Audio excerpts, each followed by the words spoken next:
야! 아끼던 후배 태훈이 비명을 질렀어요. 어깨가 탈구된 것 같았습니다. 한국군 측 벤치가 술렁거렸어요. 하지만 아무도 나서지 못했습니다. 국제관계를 고려해야 했으니까요. 민석이 천천히 일어나 조용히 매트로 걸어갔어요. 제가 상대해드리죠. 낮고 차분한 목소리였지만 체육관 전체에 울려 퍼졌습니다. 잭이 웃음을 터뜨렸죠. 아저씨가 나랑 진짜로? 그때 제시카가 갑자기 앞으로 나왔습니다. 그녀의 파란 눈이 반짝였어요. 재미있겠는데? 그럼 내기를 하나 걸까요? 제시카가 한 걸음 더 다가왔습니다. 만약 원사님이 잭을 이기신다면 제가 특별히 술 한 잔 사드리죠. 데이트 한번 해드릴게요. 미군들이 크게 웃었죠. 하지만 지시면 우리 미군팀의 자비리나 도와주세요. 나이 드신 분한테 딱 맞는 일들이죠. 미군들이 배를 잡고 웃었어요. 한국군들의 얼굴은 돌처럼 굳어졌습니다. 분노가 그들의 눈에서 타올랐죠. 그의 눈빛은 고요했습니다. 마치 폭풍 전의 바다처럼. 그리고 잭을 향해 돌아섰어요. 좋습니다. 그 내기 받아들이겠습니다. 순간 체육관의 공기가 얼어붙었습니다. 그리고 경기가 시작되고 민석의 짧은 기합과 함께 믿을 수 없는 일이 벌어졌습니다. 지금의 상황과 앞으로의 일어날 흥미진진한 이야기 끝까지 함께 해주세요. 2024년 9월의 평택은 유난히 더웠습니다. 캠프 험프리스 미군 기지의 거대한 브리핑룸에는 에어컨이 쌩쌩 돌고 있었지만 공기는 무거웠어요. 한미 대테러 합동훈련 프로그램의 첫날 미군 델타포스 요원 20명과 한국 707특임대 정예 요원 20명이 처음으로 한자리에 모였습니다. 민석은 맨 뒷줄에 조용히 앉아 있었어요. 42살 군복 위로 드러난 그의 목과 팔에는 세월의 흔적이 깊게 새겨져 있었습니다. 이마에 난 주름과 관자놀이에 성긴 흰 머리가 그의 나이를 말해주고 있었죠. 주변의 젊은 대원들 사이에서 그는 마치 섬처럼 보였습니다. 여전히 이런 자리가 어색하군.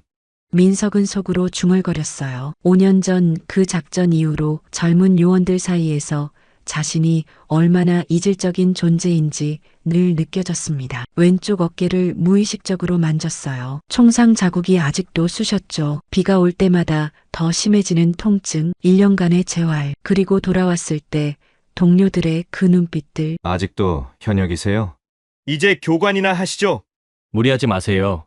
그런 말들이 칼처럼 가슴을 찔렀었습니다. 브리핑룸 문이 열렸어요. 미군 델타포스 요원들이 들어왔습니다. 맨 앞에 선 여성 장교가 민석의 시선을 끌었어요. 금발의 푸른 눈, 날카로운 턱선, 제시카 브라운 대위였습니다. 35살이라고 들었지만 훨씬 젊어 보였어요. 군복을 완벽하게 차려입은 모습이 마치 포스터에서 튀어나온 것 같았죠. 그녀 뒤로 거대한 남자가 들어왔습니다. 잭 하워드 상사, 196cm에 118kg. 문을 통과할 때 고개를 살짝 숙여야 할 정도였어요. NCAA 레슬링 헤비급 챔피언 출신이라는 소문이 있었죠. 그의 얼굴에는 자신감이 넘쳐 흘렀습니다. 아니, 오만함이라고 해야 맞을까요? 데이비 톰슨 대령이 단상에 올랐어요. 여러분, 환영합니다. 이번 6주 프로그램은 한미 동맹의 새로운 이정표가 될 것입니다. 계획사는 짧았습니다. 곧이어 파트너 배정이 시작되었어요. 제시카 브라운 대위는 강민석 원사와 한 팀입니다. 순간 제시카의 얼굴이 일그러졌어요. 아주 짧은 순간이었지만 민석은 놓치지 않았습니다. 실망, 불쾌함, 그리고 무시. 그녀의 파란 눈에 그런 감정들이 스쳐 지나갔죠. 민석의 가슴이 움츠러들었습니다. 또 시작이군.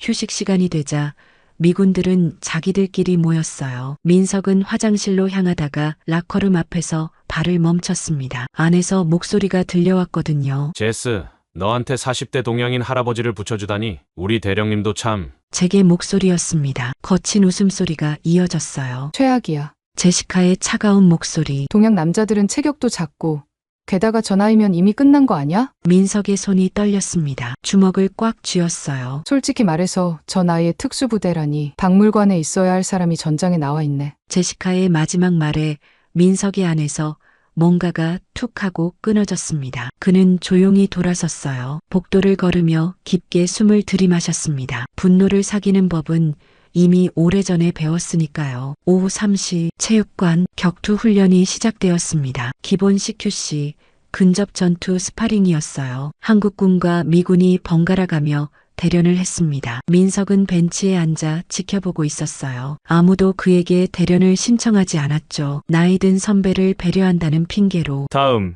김태훈 상사 대 잭 하워드 상사. 28살 태훈이 매트 위로 올라갔어요. 민석이 아끼는 후배였습니다. 체격은 작지만 스피드가 빠른 선수였죠. 잭이 매트 위로 올라가며 크게 웃었습니다. 걱정 마.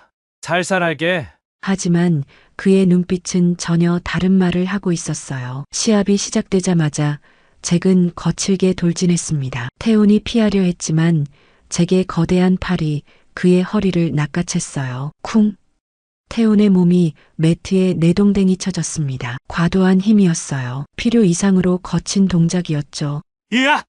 태훈이 비명을 질렀어요. 어깨가 탈구된 것 같았습니다. 고통에 얼굴이 일그러졌죠. 한국군 측 벤치가 술렁거렸어요. 야, 그게 훈련이야? 미친놈. 하지만 아무도 나서지 못했습니다. 국제관계, 훈련 분위기, 여러 가지를 고려해야 했으니까요. 민석이 천천히 일어났습니다. 조용히 하지만 단호하게 매트로 걸어갔어요. 그의 걸음걸이는 느렸지만 무게가 있었습니다. 체육관이 조용해졌어요. 제가 상대하겠습니다. 낮고 차분한 목소리였지만 체육관 전체에 울려 퍼졌습니다. 잭이 고개를 돌려 민석을 보았어요. 그리고 웃음을 터뜨렸죠. 할아버지, 진짜로? 제시카가 벤치에서 일어났습니다. 그녀의 입가에 조소가 떠올랐어요. 원사님 괜찮으세요? 나이 드신 분이 무리하시면 부상당하실 텐데. 그녀의 목소리에는 걱정이 아니라 조롱이 묻어 있었습니다. 민석이 그녀를 바라봤어요. 침착한 눈빛이었죠. 걱정 마십시오. 제 나이 정도면 몸 관리는 알아서 합니다. 잭이 어깨를 으쓱했어요. 좋아, 한판 붙자고. 이 할아버지 꽤 배짱 있네. 그때 제시카가 갑자기 앞으로 나왔습니다. 그녀의 파란 눈이 반짝였어요. 재미있겠는데?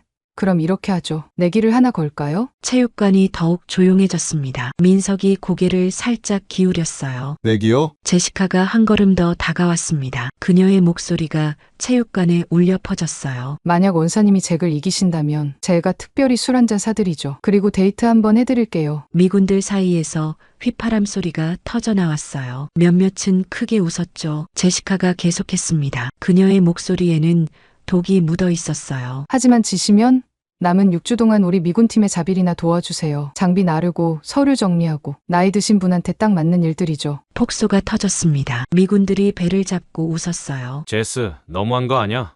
하하, 이거 재밌겠는데. 한국군들의 얼굴은 돌처럼 굳어졌습니다. 분노가 그들의 눈에서 타올랐죠. 박준영 중령이 민석에게 다가왔어요. 민석이 굳이 저런 도발에 응할 필요 없어. 그냥 무시해. 준영의 목소리에는 걱정이 가득했습니다. 민석을 동생처럼 아끼는 선배였으니까요. 민석이 준영을 바라봤어요. 그의 눈빛은 고요했습니다. 마치 폭풍 전의 바다처럼. 괜찮습니다. 중령님, 그리고 잭을 향해 돌아섰어요. 좋습니다. 그 내기 받아들이겠습니다. 순간 체육관의 공기가 얼어붙었습니다. 민석이 매트 중앙으로 걸어갔어요. 운동복을 가지런히 정리했습니다. 그의 움직임은 느렸지만 정확했어요. 마치 검을 뽑는 사무라이처럼. 잭이 매트 반대편에 섰습니다. 거대한 체격, 우람한 근육, 자신만만한 미소. 누가 봐도 압도적으로 유리해 보였죠. 민석은 조용히 서 있었습니다. 작은 체격, 깊은 주름, 흰 머리. 하지만 그의 눈빛만은 흔들리지 않았어요. 체육관을 가득 메운 사람들이 둘러섰습니다. 한국군은 걱정스러운 표정으로, 미군은 흥미로운 표정으로 지켜봤죠. 제시카가 팔짱을 끼고 벤치에 기댔어요. 그녀의 입가에는 승리를 확신한 미소가 떠올라 있었습니다. 늙은 동양인이 무슨 수로 잭을 이기겠어? 불가능해. 심판이 가운데 섰어요. 규칙은 간단합니다. 3분 3라운드, 태핑 아웃하거나 심판이 중단시키면 끝입니다. 민석이 천천히 숨을 들이마셨어요. 어깨에 오래된 상처가 욱신거렸습니다. 무릎도 삐걱거렸죠. 하지만 그의 마음은 차분했어요. 20년간 쌓아온 경험이 그의 몸 구석구석에 스며들어 있었으니까요. 젊음은 힘이지만 나이는 지혜다. 민석이 유도 자세를 잡았습니다. 낮고 안정적인 자세였어요. 잭이 레슬링 스탠스를 취했습니다. 공격적이고 위협적인 자세였죠. 심판이 손을 들었어요. 시작. 손이 내려오는 순간 잭이 돌진했습니다. 마치 성난 황소처럼. 민석은 움직이지 않았어요. 그저 조용히 기다렸습니다. 눈은 잭의 어깨와 허리를 번갈아 보고 있었죠. 20년의 경험이 그에게 말해주고 있었습니다. 아직이야. 조금만 더. 제시카가 동료에게 속삭였어요. 3분. 아니, 2분이면 끝날 거야. 저 할아버지가 얼마나 버틸지 시간 재볼까? 그녀의 목소리에는 확신이 가득했습니다. 쿵! 잭의 거대한 팔이 민석의 허리를 노렸어요. 더블레그 태클, 레슬링의 기본이자 가장 강력한 기술이었죠. 민석이 살짝 옆으로 비켰습니다. 잭의 팔이 허공을 갈랐어요. 하지만 그는 금세 자세를 고쳐 다시 돌진했죠. 이번에는 더 빠르고 더 거칠게. 민석은 계속 물러났습니다. 방어만 하고 피하기만 했어요. 뭐야, 겁먹었어? 잭이 비웃으며 소리쳤습니다. 미군 측에서 환호성이 터져나왔어요. 잭, 끝내버려. 할아버지 숨 넘어가겠다. 한국군 측은 조마조마한 표정으로 지켜봤습니다. 준영이 주먹을 꽉 쥐었어요. 민서가 뭘 하는 거야? 1분이 지났습니다. 2분이 지났어요. 민석은 계속 방어만 했습니다. 하지만 그의 눈은 달랐어요. 매처럼 날카롭게 잭의 모든 움직임을 스캔하고 있었죠. 젊고 힘이 세다. 하지만 민석의 머릿속에서 분석이 끝나가고 있었어요. 너무 앞으로만 나온다. 방어가 허술해. 그리고 오른쪽 무릎. 예전 부상이 있었군. 2분 30초, 잭이 숨을 헐떡이기 시작했어요. 계속된 공격에 체력이 떨어진 거죠. 그래도 자신감은 여전했습니다. 이제 끝이야, 할아버지. 잭이 마지막 힘을 다해 돌진했어요. 이번엔 정말 전력을 다한 태클이었습니다. 그 순간 민석이 움직였어요. 번개처럼 빠르게 잭의 허리 아래로 파고들었습니다. 동시에 오른팔로 잭의 팔을 잡고 왼팔로 허리를 감쌌어요. 그리고 온몸의 힘을 한 점에 모았죠. 유도 기술, 업어치기. 합. 민석의 짧은 기압과 함께 믿을 수 없는 일이 벌어졌습니다. 118kg의 거구가 공중으로 떠올랐어요. 시간이 느리게 흐르는 것 같았습니다. 체육관에 있던 모든 사람의 입이 벌어졌죠. 잭의 거대한 몸이 공중에서 한 바퀴 돌았어요. 쿵! 매트가 크게 울렸습니다. 잭이 등을 대고 누워 있었어요. 눈이 풀려 있었죠. 무슨 일이 일어난 건지 이해할 수 없다는 표정이었습니다. 침묵, 그리고 폭발. 우와! 한국군 측에서 환호성이 터져나왔어요. 서로 껴안고 뛰어올랐죠. 미군들은 믿을 수 없다는 표정으로 서 있었습니다. 제시카의 입이 반쯤 열린 채 굳어 있었어요. 그녀의 파란 눈이 크게 떠졌죠. 민석이 손을 내밀었습니다. 괜찮습니까? 차분한 목소리였어요. 조롱도 자랑도 없었죠. 그저 담담할 뿐이었습니다. 잭이 민석의 손을 잡고 일어났어요. 얼굴이 빨갛게 달아올라 있었죠. 수치심과 분노가 뒤섞인 표정이었습니다. 운이었어. 잭이 이를 갈며 말했어요. 운이라고? 실력 차이지. 한국군 측에서 누군가 소리쳤습니다. 잭의 얼굴이 더욱 붉어졌어요. 주먹을 꽉 쥐었죠. 실전에서 다시 해보자고. 진짜 전투라면 달랐을 거야. 제시카가 앞으로 나왔습니다. 그녀의 표정은 차가웠지만 눈빛은 흔들리고 있었어요. 맞아요. 실전 상황에서 다시 해보는 게 어때요? 그게 더 공정하죠. 민석이 고개를 살짝 기울였어요. 어떻게요? 잭이 앞으로 나섰습니다. 그의 목소리에는 독이 묻어 있었어요. 매트 위에서는 운이 통했을지 몰라도 진짜 전투에서는 달라. 원사님, 감히 3대1로 해볼 용기 있으세요? 체육관이 다시 술렁거렸습니다. 미쳤어. 3대1이라고? 그건 너무하잖아. 한국군들이 항의했지만 민석이 손을 들어 그들을 제지했어요. 좋습니다. 모두가 놀란 눈으로 민석을 바라봤어요. 민석이 계속 말했습니다. 하지만 조건이 있습니다. 제시카가 눈썹을 치켜 올렸어요. 조건이요? 민석의 입가에 희미한 미소가 떠올랐습니다. 제가 이기면 내기에 판돈을 올리죠. 술 한 잔이 아니라 저녁 식사 풀코스로. 제시카의 얼굴이 순간 당황스러운 표정으로 변했어요. 하지만 주변의 시선 때문에 거절할 수 없었죠. 좋아요. 30분 후 CQC 훈련장, 실내 사격장을 개조한 다층 구조 건물이었어요. 페인트탄을 사용하고 몸에는 센서를 달았죠. 맞으면 사망 판정을 받는 시스템이었습니다. 잭과 미군 2명, 마크와 데이빗이었어요. 3대1, 누가 봐도 불공평한 대결이었죠. 규칙은 간단합니다. 15분 안에 상대를 모두 제압하면 승리. 심판이 설명했어요. 민석이 건물 안으로 들어갔습니다. 혼자였어요. 3명의 미군이 삼각 대형으로 1층을 수색하기 시작했죠. 조심해. 늙었어도 특수부대야. 잭이 동료들에게 속삭였습니다. 5분이 지났어요. 아무 일도 일어나지 않았죠. 그때였습니다. 천장에서 작은 소리가 났어요. 마크가 위를 올려다봤죠. 환기구 덮개가 살짝 열려 있었습니다. 마크가 소리치려는 순간 민석이 환기구에서 뛰어내렸어요. 마크의 뒤로 착지하자마자 팔로 목을 감쌌습니다. 초크 기술이었죠. 마크가 버티려 했지만 소용없었어요. 5초 만에 센서에서 사망 신호가 울렸습니다. 마크 다운. 잭이 소리쳤어요. 8분, 데이빗이 조심스럽게 계단을 올라갔습니다. 2층은 조용했어요. 너무 조용했죠. 발걸음 소리만 복도에 울렸습니다. 갑자기 천장 판넬이 떨어졌어요. 아니, 민석이 떨어진 거였죠. 탁! 정확한 타격이 데이빗의 목 뒤를 때렸습니다. 센서가 울렸어요. 데이빗도 아웃. 이제 잭만 남았습니다. 그의 이마에 땀이 흘렀어요. 초조함이 온몸을 감쌌죠. 어디 있는 거야? 12분, 창문이 깨지는 소리가 들렸습니다. 잭이 돌아봤어요. 민석이 창문을 깨고 1층으로 들어오고 있었죠. 찾았다.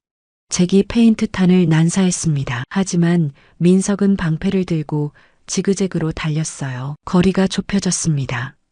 5m, 3m, 1m. 근접전이 시작됐어요. 잭이 주먹을 휘둘렀습니다. 민석이 피했어요. 그리고 잭의 팔을 잡아 비틀었죠. 아, 관절기였습니다. 잭이 무릎을 꿇었어요. 민석이 그의 센서를 눌렀습니다. 삐익.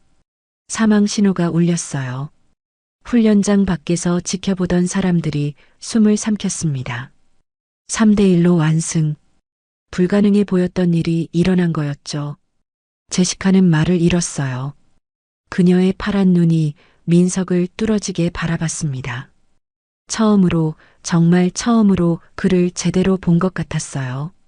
다음 날, 포천 707부대 훈련장. 산악 전술 훈련이 예정되어 있었습니다. 하지만 갑자기 날씨가 변했어요. 하늘이 검게 변하더니 폭우가 쏟아지기 시작했죠. 훈련 중단. 모두 대피. 누군가 소리쳤습니다. 그때였어요. 우르르르릉. 산이 무너지는 소리가 들렸습니다. 산사태다. 비명이 터져 나왔어요. 제시카와 미군 2명이 있던 능선 일부가 무너져 내렸습니다. 그들의 몸이 아래로 떨어졌어요.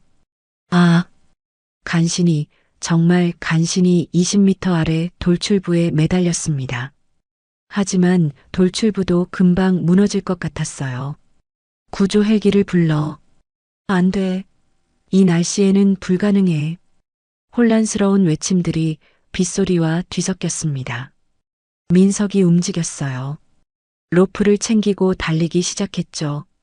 민석아, 무리하지 마. 준영이 그의 팔을 잡았어요. 너도 5년 전 부상이. 민석이 준영의 손을 부드럽게 떼어냈습니다. 괜찮습니다. 제가 가장 빠릅니다. 그의 눈빛은 단호했어요. 민석이 절벽으로 뛰어들었습니다.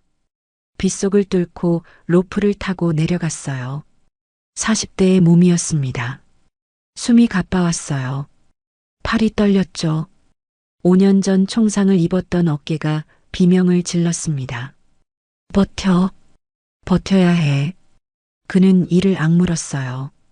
20년의 경험과 기술로 한계를 극복했습니다. 마침내 돌출부에 도착했어요. 제시카가 간신히 매달려 있었습니다. 그녀의 얼굴은 공포로 창백했어요. 원사님. 그녀의 목소리가 떨렸습니다. 민석이 로프를 그녀의 허리에 묶었어요. 먼저 올라가세요. 하지만 빨리. 민석이 소리쳤어요. 돌출부가 흔들리고 있었습니다. 제시카가 로프를 잡고 올라가기 시작했어요. 빗물인지 눈물인지 모를 것이 그녀의 뺨을 타고 흘렀죠. 왜 이렇게까지? 그녀가 중얼거렸습니다. 민석이 대답했어요. 우리는 동료니까요. 간단한 대답이었지만 제시카의 가슴을 뜨겁게 만들었습니다. 2명의 미군도 차례로 구조했어요. 마지막으로 민석이 올라오기 시작했습니다. 그때 찢어지는 소리가 들렸어요. 로프가 바위에 쓸려 끊어지기 시작한 거였죠. 안 돼. 제시카가 비명을 질렀습니다. 민석이 필사적으로 바위를 붙잡았어요. 손톱이 깨졌습니다. 피가 흘렀죠. 하지만 놓지 않았어요. 위에서 동료들이 새 로프를 던졌습니다. 민석이 간신히 그것을 잡았어요. 마침내 그가 안전한 곳에 도착했습니다. 비에 젖어 진흙투성이가 된 민석. 온몸이 떨리고 있었어요. 제시카가 다가왔습니다. 담요를 그의 어깨에 덮어주었어요. 그녀의 손이 떨리고 있었죠. 감사합니다. 작은 목소리였어요. 그리고 이어서 죄송합니다. 제시카가 고개를 숙였습니다.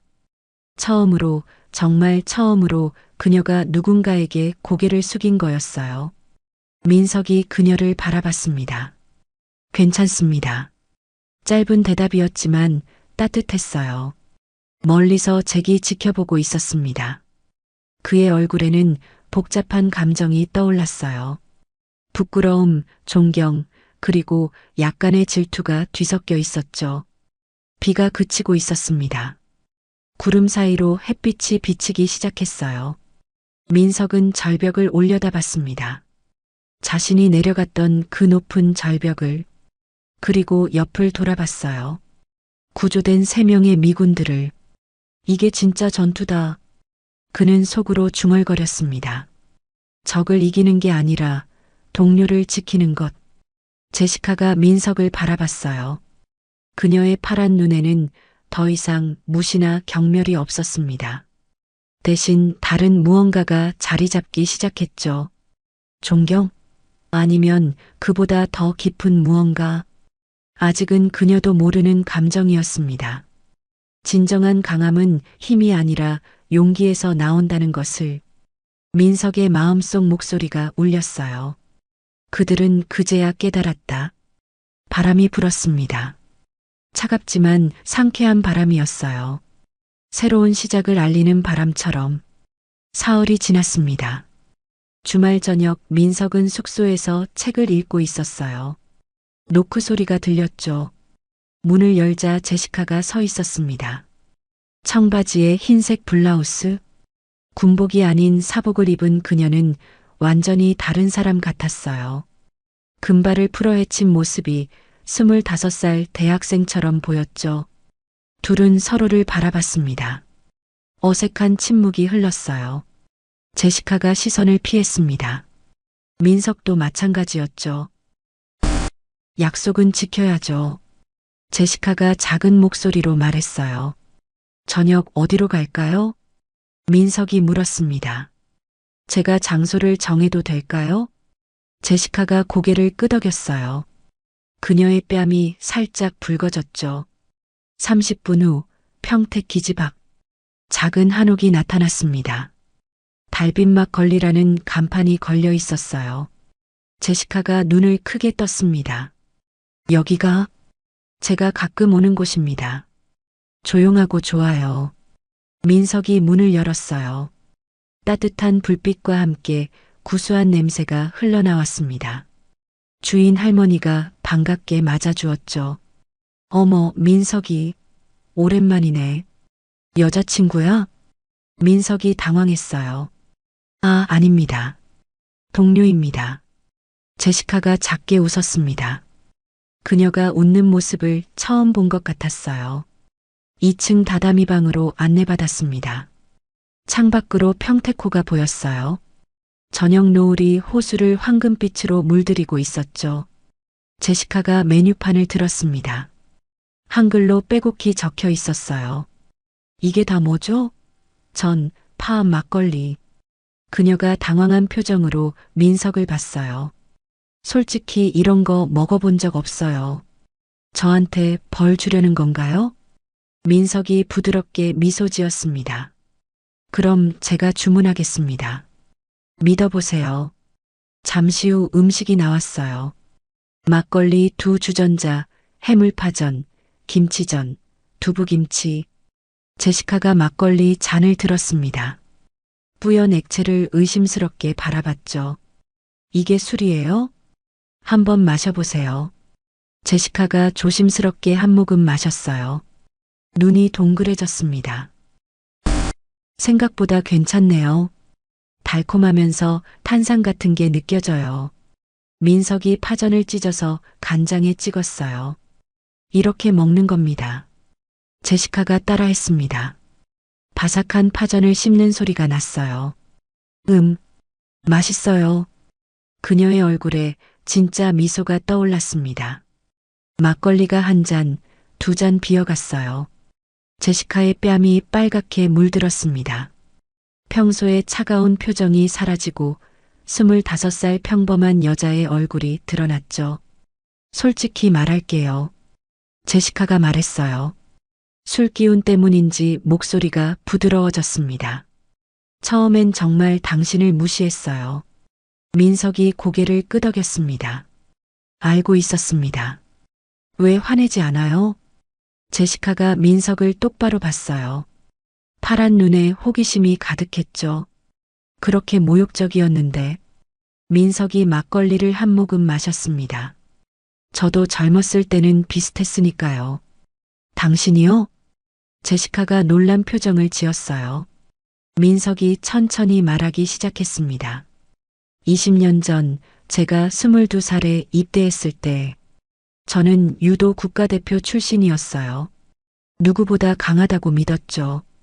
오만했습니다. 그의 눈빛이 먼 곳을 바라봤어요. 첫 실전 작전에서 큰 실수를 했어요. 혼자 앞서 나갔다가 선임이 저를 구하려다 총에 맞았죠. 다리를 절게 되었어요. 제시카가 숨을 삼켰습니다. 그 일로 한동안 자책했습니다. 내 오만함 때문에 동료가 다쳤다는 걸 받아들이기 힘들었어요. 민석이 왼쪽 어깨를 만졌어요. 그리고 5년 전, 그때 총상을 입으신 거군요. 제시카가 조용히 말했습니다. 민석이 고개를 끄덕였어요.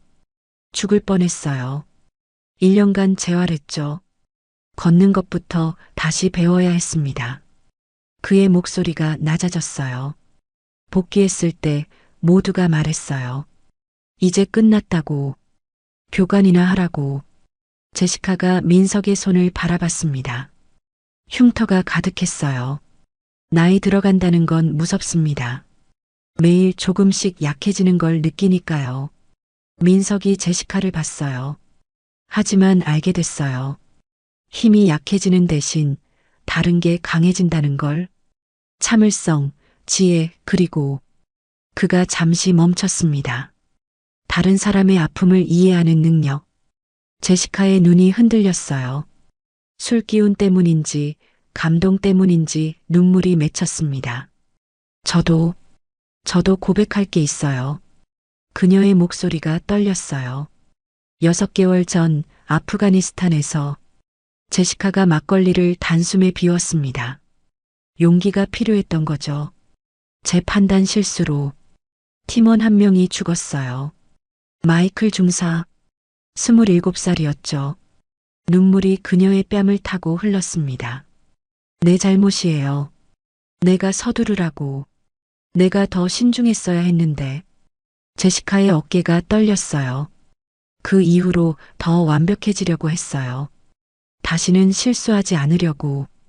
그래서 모든 사람을 밀어냈어요. 민석이 조용히 그녀의 손을 잡았습니다. 따뜻한 손이었어요. 당신 잘못이 아닙니다. 하지만 전쟁은 원래 그런 겁니다. 최선을 다해도 잃을 때가 있어요. 민석의 목소리는 부드러웠습니다. 마이클 중사도 당신을 원망하지 않을 겁니다. 군인은 자신의 선택에 책임지니까요. 제시카가 처음으로 누군가 앞에서 울었어요. 진짜로 울었습니다. 6개월간 참았던 눈물이 쏟아졌죠. 민석이 자리를 옮겨 그녀 옆에 앉았어요. 그리고 조심스럽게 그녀의 어깨를 감쌌습니다. 제시카가 그의 어깨에 기댔어요. 당신은 이상해요. 흐느끼며 말했습니다. 내가 그렇게 모욕했는데도 이렇게 대해주다니. 당신의 공격 뒤에 숨겨진 상처를 봤으니까요. 민석이 그녀의 등을 가만히 토닥였어요. 한참을 그렇게 있었습니다. 제시카의 울음이 잦아들었어요. 고개를 들어 민석을 봤죠. 눈이 빨갛게 부어 있었지만 그 어느 때보다 아름다웠습니다. 고마워요. 작은 목소리로 말했어요. 오랜만에 진짜 내가 된 것 같아요. 민석이 미소 지었습니다. 저도 오랜만에 누군가와 이렇게 이야기했습니다. 주점을 나왔어요. 밤바람이 시원했습니다. 평택호를 따라 산책로가 이어져 있었죠. 두 사람이 나란히 걸었어요. 호수에 달빛이 반짝였습니다. 가을밤에 벌레 소리가 들렸죠. 제시카가 민석의 팔을 가볍게 스쳤어요. 우연인 것처럼. 하지만 민석은 알았습니다. 우연이 아니라는 걸. 그의 손이 조심스럽게 제시카의 손으로 향했어요. 손가락이 닿았습니다. 제시카가 숨을 멈췄어요. 그리고 천천히 그의 손을 잡았죠. 따뜻했습니다. 두 사람이 걸음을 멈췄어요. 서로를 바라봤죠. 달빛 아래 제시카의 파란 눈이 보석처럼 빛났습니다. 이거 위험한데요? 제시카가 속삭였어요. 무엇이요? 당신한테 점점 빠지는 것 같아요. 민석의 가슴이 뛰기 시작했습니다. 42살. 그는 이미 사랑이 끝났다고 생각했어요. 하지만 지금 이 순간 제시카가 발끝을 들었어요. 민석이 고개를 숙였습니다. 거리가 좁혀졌어요. 10cm, 5cm. 하지만 거기서 멈췄습니다. 아직은. 제시카가 물러났어요. 조금 더 시간이 필요해요. 민석이 고개를 끄덕였습니다. 알겠습니다. 하지만 두 사람의 손은 여전히 맞잡고 있었어요. 기지로 돌아오는 차 안. 편안한 침묵이 흘렀습니다. 말이 필요 없는 침묵이었죠. 제시카가 먼저 말했어요. 다음 주말에도. 시간 괜찮으세요? 민석이 그녀를 봤습니다. 약속은 저녁 풀코스였으니 아직 한 번 더 남았죠. 제시카가 웃었어요. 처음으로 마음에서 우러나온 웃음이었습니다. 차가 기지 정문에 도착했어요. 제시카가 차에서 내리기 전에 돌아봤습니다. 오늘 밤 잊지 못할 것 같아요. 저도요. 제시카가 사라진 후에도 민석은 한참을 앉아 있었어요. 가슴이 뜨거웠습니다. 잊고 있었던 감정이 되살아났죠. 사랑. 그는 속으로 중얼거렸습니다. 이 나이에 다시 사랑이라니. 하지만 나쁘지 않았어요. 아니, 좋았습니다. 정말 좋았어요. 적대감은 이해로, 이해는 존중으로. 민석의 마음속 목소리가 울렸습니다. 그리고 존중은 사랑의 씨앗이 되어가고 있었다. 밤하늘에 별이 빛나고 있었어요. 운명의 별처럼. 4주차 월요일. 대규모 한미 합동 대테러 훈련이 시작되었습니다. 브리핑룸에서 톰슨 대령이 작전을 설명했어요. 가상 시나리오입니다. 북한 특수부대가 남한 주요 시설에 침투했다고 가정합니다. 민석이 한국군 팀장으로, 제시카가 미군 팀장으로 지정되었어요. 혼성팀이었죠. 한국군 3명과 미군 3명이 한 팀이 되는 거였습니다. 잭도 제시카의 팀에 들어갔어요. 그의 얼굴은 어두웠습니다. 일주일 전 그날 밤 이후 민석과 제시카 사이에 뭔가 특별한 기운이 흐르는 걸 눈치챘거든요. 전술 회의실. 제시카가 칠판에 작전을 그렸어요. 신속하게 압도적 화력으로 밀어붙이는 게 최선입니다. 미군식 정면 돌파 작전이었죠.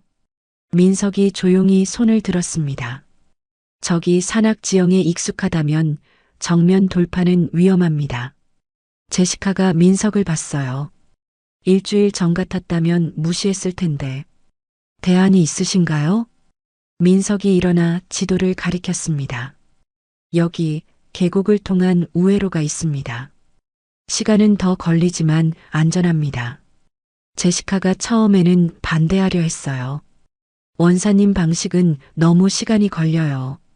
실전에서는 속도가 생명인데. 하지만 말을 멈췄습니다. 민석의 조용한 눈빛과 마주친 순간 그녀는 깨달았어요. 그를 믿어야 한다는 걸. 알겠어요. 당신 계획대로 해보죠. 주변 팀원들이 놀란 표정을 지었습니다. 제시카가 의견을 굽히다니 제게 얼굴이 더욱 일그러졌어요. 밤 10시 포천 산악 지역. 야간 훈련이 시작되었습니다. 민석 팀이 정면에서 견제 사격을 했어요. 적의 주의를 끌었죠. 동시에 제시카 팀이 측면 계곡으로 침투했습니다. 무전기에서 제시카의 목소리가 들렸어요. 민석, 20방향 100m 지점에 적 초병 2명. 확인. 무음 제거 후 진입하세요. 완벽한 호흡이었습니다. 마치 오랫동안 함께 작전을 해온 팀처럼 30분 만에 가상 적군 기지를 전멸시켰어요. 인질도 전원 구출했죠. 훈련 평가관이 감탄했습니다. 역대 최고 수준의 합동 작전이었습니다. 훈련이 끝난 후 포천 훈련장 막사. 다른 팀원들은 모두 잠들었어요. 민석과 제시카만 작전을 복귀하고 있었습니다. 오늘 당신 말을 믿기 잘했어요. 제시카가 말했어요. 민석이 미소 지었습니다. 당신이 받아들여줘서 가능했습니다. 창밖으로 비가 내리기 시작했어요. 두 사람이 동시에 창밖을 바라봤습니다. 비 오는 밤, 제시카가 중얼거렸어요. 평택 호수 생각나네요. 저도요. 민석이 대답했습니다. 두 사람이 서로를 향해 한 발짝씩 다가갔어요. 거리가 좁혀졌습니다. 이번에는 멈추지 않았어요. 민석이 제시카의 뺨을 부드럽게 감쌌습니다. 제시카가 눈을 감았어요. 첫 키스. 빗소리를 배경으로 한 길고 깊은 입맞춤이었습니다. 억눌렀던 감정이 폭발했어요. 하지만 누군가 그 장면을 보고 있었습니다. 막사 밖에서 잭이 주먹을 꽉 쥐고 서 있었어요. 그의 얼굴이 분노로 일그러졌죠. 다음 날 아침, 잭이 제시카를 보는 눈빛이 달라졌습니다. 민석을 보는 눈빛은 더욱 차가워졌고요. 아무도 눈치채지 못했어요. 아무도 잭이 무슨 생각을 하는지 몰랐습니다. 동료 마크가 잭에게 물었어요. 왜 그래? 표정이 안 좋은데. 잭이 이를 갈았습니다. 이거 이상하지 않아? 제시카가 저런 사람한테 그냥 내버려둬. 작전에서 잘하면 되는 거지. 마크가 어깨를 으쓱했어요. 잭이 소리쳤습니다. 아니야. 저건 우리 미군의 수치야. 동양 남자한테 우리 최고의 여장교가. 그의 목소리에 독이 가득했어요. 내가 끝내줄 거야. 저 할아버지가 얼마나 약한지 제시카한테 제대로 보여주겠어. 그날 밤, 잭이 장비실로 몰래 들어갔습니다. 손전등을 켜고 로프들을 뒤졌어요. 민석의 이름표가 붙은 하강 로프를 찾았죠. 주머니에서 칼을 꺼냈습니다. 잠시 망설였어요. 이건 범죄였으니까요. 하지만 질투가 이성을 마비시켰습니다. 완전히 끊지는 않았어요. 미세한 칼집만 여러 군데 냈죠. 하강 중에 체중이 실리면 서서히 끊어질 거야. 사고처럼 보일 거고. 5주차 암벽 등반 훈련. 인제 백담 계곡의 60m 수직 절벽이었어요. 민석이 시범으로 먼저 하강하기로 했습니다. 제시카가 아래에서 지켜보고 있었어요. 그녀의 눈에는 걱정과 애정이 섞여 있었죠. 조심하세요. 민석이 미소 지으며 엄지를 들어 보였어요. 하강이 시작되었습니다. 20m까지는 순조로웠어요. 30m 지점. 지직. 이상한 소리가 났습니다. 민석의 얼굴이 굳었어요. 뭔가 잘못되었다는 걸 본능적으로 알았죠. 그 순간 로프가 끊어지기 시작했습니다. 민석의 몸이 아래로 떨어졌어요. 3m를 자유낙하했죠. 민석. 제시카의 비명이 계곡에 울려 퍼졌습니다. 민석이 필사적으로 남은 로프를 붙잡았어요. 하지만 그것도 찢어지고 있었죠. 절벽의 작은 돌출부에 발을 걸쳤습니다. 체중을 분산시키려 애썼어요. 하지만 시간 문제였습니다. 로프는 계속 끊어지고 있었고 돌출부도 무너지기 시작했죠. 위에서 교관들이 혼란에 빠졌어요. 구조 로프를 던져. 너무 멀어. 닿지 않아. 제시카가 망설임 없이 움직였습니다. 여분의 로프를 챙겨 매듭을 묶었어요. 대위님, 위험합니다. 동료가 막으려 했지만 제시카가 소리쳤습니다. 닥쳐. 비켜. 안전 확보도 제대로 하지 않은 채 로프를 타고 내려가기 시작했어요. 미친 속도였습니다. 손바닥이 찢어졌지만 멈추지 않았죠. 민석이 소리쳤어요. 제시카, 올라가. 위험해. 시끄러워. 내 손 잡아. 제시카가 손을 뻗었습니다. 민석의 로프가 완전히 끊어지는 순간 두 손이 맞잡혔어요. 제시카의 로프에 두 사람의 무게가 실렸습니다. 로프가 비명을 질렀죠. 버텨. 제시카가 이를 악물었어요. 위에서 지원팀이 서둘러 두 사람을 끌어올렸습니다. 가까스로 구조에 성공했어요. 안전한 곳에 도착한 민석과 제시카. 두 사람은 서로를 꽉 끌어안았습니다. 제시카가 울고 있었어요. 바보. 죽을 뻔했잖아. 민석이 그녀의 머리를 쓰다듬었습니다. 괜찮아요. 당신이 구해줬잖아요. 끊어진 로프를 조사한 결과가 나왔어요. 인위적 손상. 누군가 일부러 칼로 그은 흔적이 명백했습니다. 장비실 CCTV를 확인했어요. 화면에 제게 모습이 선명하게 찍혀 있었죠. 제시카의 얼굴이 창백해졌습니다.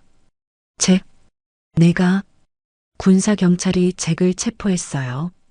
잭이 절규했습니다. 다 너 때문이야. 저런 놈한테 빠지다니. 제시카가 비틀거렸어요. 충격이 너무 컸던 거죠. 민석이 그녀를 붙잡았습니다.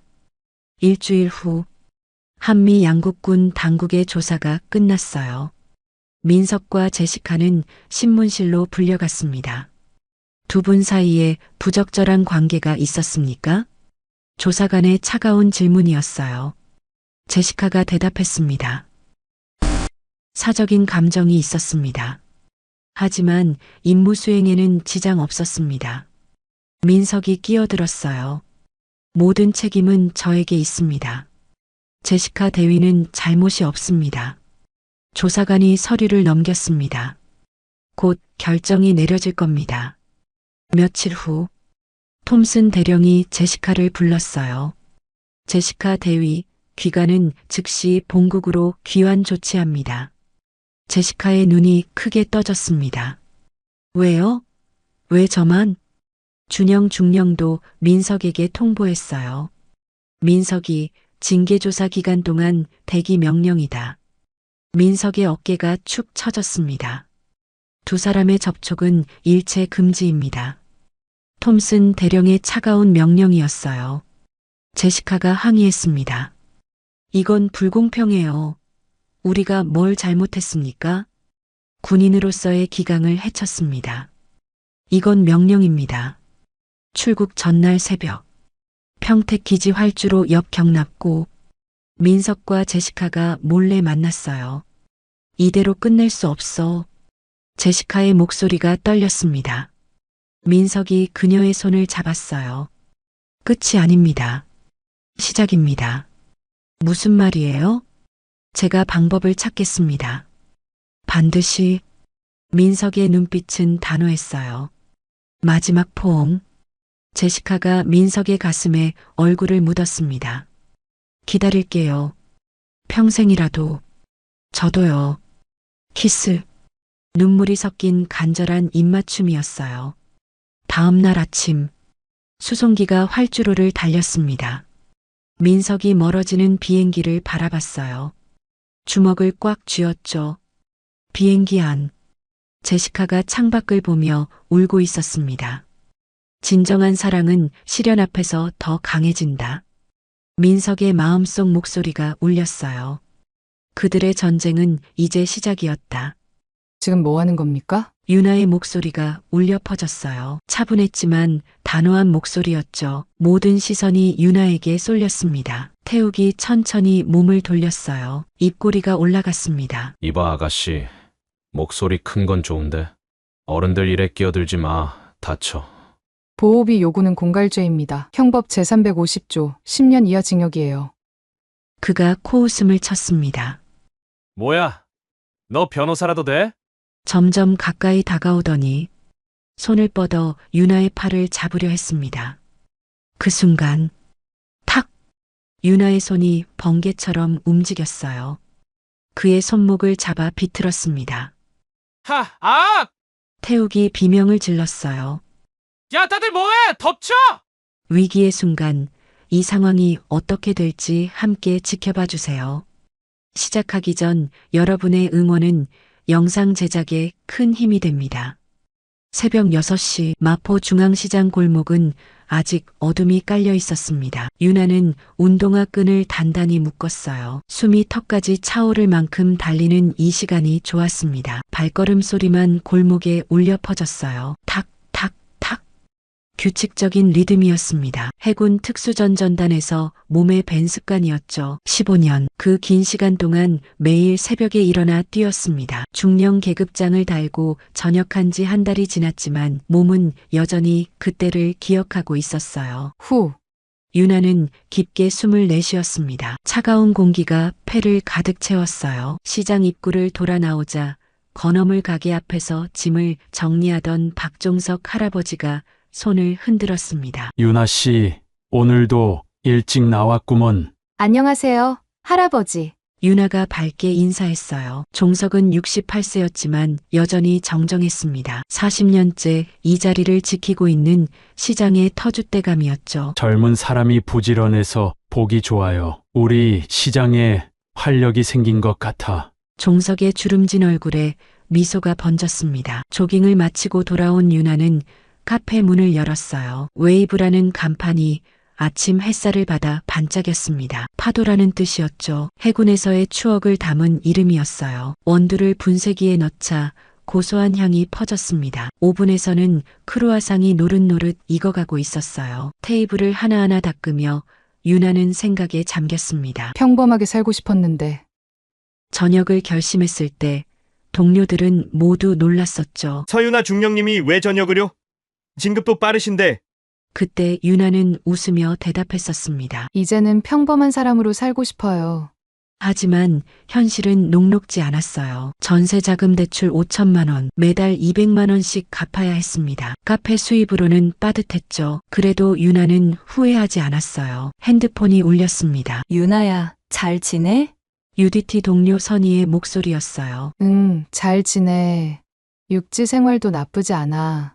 정말? 힘들면 언제든 연락해. 우리가 있잖아. 전화를 끊고 나니 마음이 따뜻해졌습니다. 오전 9시 카페 문을 정식으로 열자 단골 손님들이 하나둘 들어왔어요. 유나 씨, 오늘도 아메리카노 하나요. 꽃집을 운영하는 미란이었습니다. 40대 초반인 그녀는 혼자 중학생 아들을 키우고 있었죠. 네, 금방 준비해 드릴게요. 유나가 커피를 내리는 동안 미란이 말했어요. 유나 씨 덕분에 우리 시장이 젊어진 것 같아요. 젊은 사람이 카페를 열어줘서 분위기가 확 달라졌어요. 과찬이세요. 윤아가 겸손하게 웃었습니다. 점심시간이 되자 상인회장인 윤상철이 들어왔어요. 50대 후반의 그는 겉으로는 듬직해 보였지만 사실 우유부단한 성격이었습니다. 윤아 씨, 잘 지내시죠? 네, 회장님. 어서 오세요. 상철이 머뭇거리며 말을 꺼냈어요. 요즘 시장에 이상한 사람들이 돌아다닌다는 얘기 들으셨어요? 윤아의 표정이 살짝 굳었습니다. 이상한 사람들이요? 네. 양복 입은 사람들이 상인들한테 뭔가 물어보고 다닌다고. 그때였어요. 카페 문이 거칠게 열렸습니다. 3명의 남자가 들어왔어요. 모두 검은 정장을 입고 있었죠. 리더로 보이는 남자는 42세 정도였습니다. 날카로운 눈빛이 인상적이었어요. 정장 차림이었지만 손등에는 문신이 보였습니다. 커피 3잔. 남자가 퉁명스럽게 말했어요. 어떤 걸로 드릴까요? 윤아가 정중하게 물었습니다. 아무거나. 윤아는 침착하게 커피를 준비했어요. 하지만 마음 한구석이 불편했습니다. 군 생활 동안 수많은 사람을 만났고 위험한 사람을 알아보는 눈이 생겼었죠. 이 사람들은 분명 문제가 있었어요. 3명은 카페 한가운데 자리를 차지했습니다. 그리고 큰 소리로 통화를 시작했어요. 야, 거기 건물주 만났어? 뭐? 안 팔겠다고? 그런 방법을 좀 써야지. 목소리가 카페 전체에 울려 퍼졌습니다. 다른 손님들이 불편한 표정을 지었어요. 한 손님은 커피를 다 마시지도 않고 나가버렸죠. 순간 윤아의 안에서 뭔가가 툭 하고 끊어졌습니다. 참자. 아직은 참자. 윤아는 주먹을 꽉 쥐었다가 천천히 풀었어요. 2시간이 지났습니다. 남자들은 여전히 큰 소리로 떠들고 있었어요. 카페에는 그들 말고는 아무도 없었죠. 손님들이 모두 떠난 겁니다. 윤아가 조용히 다가갔어요. 죄송하지만 목소리를 좀 낮춰주시겠어요? 다른 분들이 불편해하십니다. 리더 격인 남자가 윤아를 빤히 쳐다봤습니다. 그의 입꼬리가 비웃듯 올라갔어요. 손님한테 이래도 돼? 분위기가 싸늘해졌습니다. 손님이시니까 정중히 부탁드리는 겁니다. 윤아의 목소리는 차분했어요. 하지만 눈빛은 흔들리지 않았죠. 남자가 자리에서 일어났습니다. 키가 꽤 컸어요. 윤아를 내려다보며 말했죠. 아가씨가 군인 출신이라며? 윤아의 심장이 쿵 하고 뛰었습니다. 어떻게 알았지? 그게 무슨 상관인가요? 상관 있지. 군인 출신이면 말귀를 잘 알아들을 줄 알았는데. 남자가 테이블 위에 명함을 툭 놓았어요. 시장 현대화 추진위원회 자문위원 장태욱. 명함을 뒤집자 손글씨가 있었습니다. 잘 생각해보세요. 협조하면 서로 좋아요. 태욱이 부하들을 이끌고 나가면서 말했어요. 다음에 또 봅시다. 서윤아 씨. 문이 쾅 하고 닫혔습니다. 윤아는 그 자리에 얼어붙은 듯 서 있었어요. 손이 미세하게 떨렸습니다. 분노 때문이었죠. 저녁이 되었어요. 윤아는 카페를 정리하며 태욱의 명함을 계속 들여다봤습니다. 시장 현대화 추진위원회. 휴대폰으로 검색을 시작했어요. UDT 시절 작전 전에는 항상 철저히 정보를 수집했었죠. 그 습관이 다시 살아났습니다. 구청 홈페이지에 공고문이 있었어요. 민관협력 전통시장 활성화 사업, 총 예산 500억, 위탁업체 5성 컨설팅. 뭔가 이상했습니다. 활성화가 목적이라면서 왜 상인들은 불안해할까요? 창밖을 내다봤어요. 어둠이 내린 시장 골목, 가로등 아래 담배를 피우는 그림자들이 보였습니다. 분명 태욱의 부하들이었어요. 윤아는 서랍에서 낡은 사진 한 장을 꺼냈습니다. 군복을 입고 동료들과 찍은 사진이었죠. 중령 계급장이 반짝이고 있었어요. 그때의 자신은 강했습니다. 두려울 게 없었죠. 평범하게 살고 싶었는데.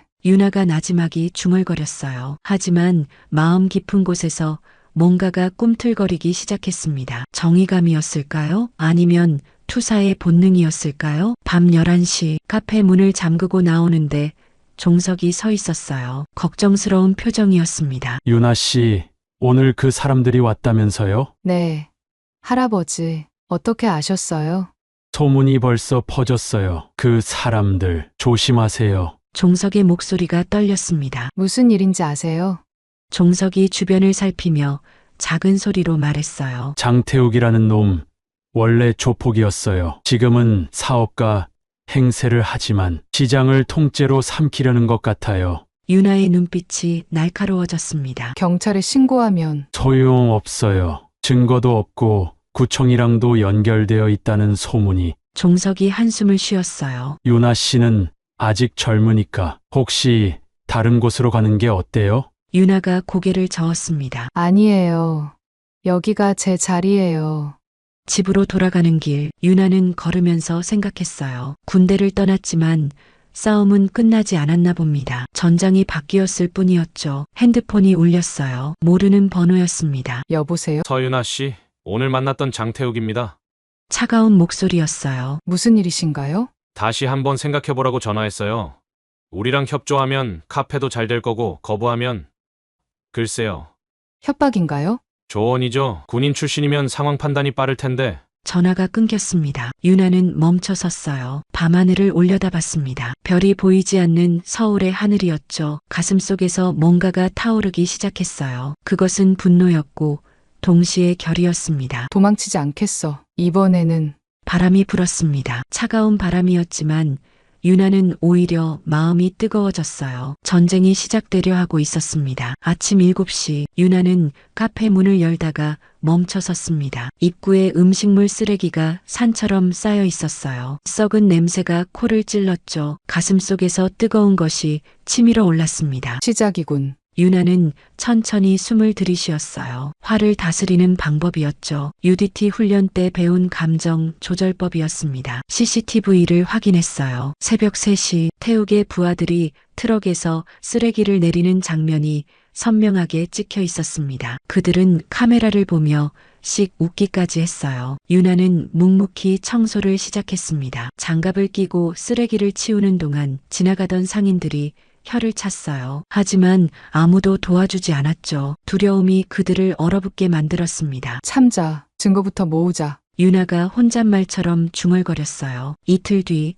또 같은 일이 일어났습니다. 이번엔 더 많은 쓰레기였어요. 단골 손님들이 냄새 때문에 발길을 돌렸죠. 일주일 만에 매출이 40%나 떨어졌습니다. 대출 상환일이 다가오고 있었어요. 통장 잔고는 점점 줄어들고 있었죠. 그러던 어느 점심시간이었습니다. 시장 공용 휴게실에서 큰 소리가 들렸어요. 유나는 커피를 내리다 말고 밖으로 나갔습니다. 휴게실 안 종석이 무릎을 꿇고 있었어요. 태욱의 부하 형석이 종석의 지팡이를 들고 있었습니다. 덩치가 산만한 남자였죠. 그 옆에 날렵해 보이는 민재도 있었어요. 할아버지, 우리가 보호해드린다니까요.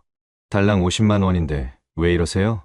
형석이 비웃듯 말했습니다. 종석은 떨리는 손으로 바닥을 더듬었어요. 지팡이를 찾고 있었죠. 68세 노인의 모습이 너무나 초라해 보였습니다. 주변에는 상인 10여 명이 있었어요. 모두 지켜보고만 있었습니다. 눈을 피하거나 고개를 숙였죠. 그들의 침묵이 휴게실을 더욱 무겁게 만들었어요. 순간 유나의 가슴 속에서 뭔가가 폭발했습니다. 지금 뭐 하는 겁니까? 유나의 목소리가 휴게실에 울려 퍼졌어요. 차분했지만 단호한 목소리였죠. 모든 시선이 유나에게 쏠렸습니다. 태욱이 천천히 몸을 돌렸어요. 입꼬리가 올라갔습니다. 아가씨, 어른들 일에 끼어들지 마.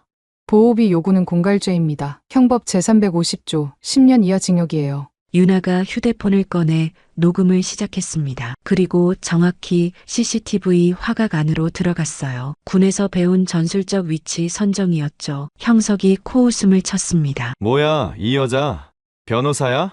민재가 유나에게 다가왔어요. 손을 뻗어 유나의 팔을 잡으려 했습니다. 그 순간 탁!